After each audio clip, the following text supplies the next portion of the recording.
Satu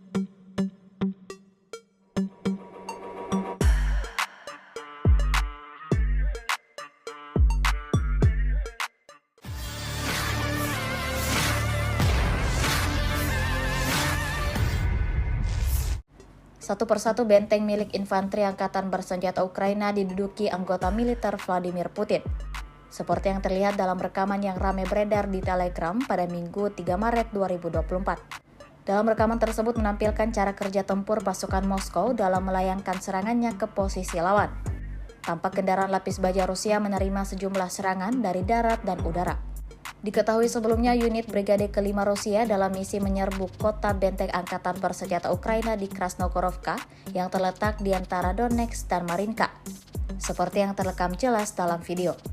Meskipun banyak serangan, tank Vladimir Putin menyelesaikan misi tempur mereka di mana infanteri memasuki populasi dan mendapatkan pijakan.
Download Tribun X sekarang, menghadirkan lokal menjadi Indonesia.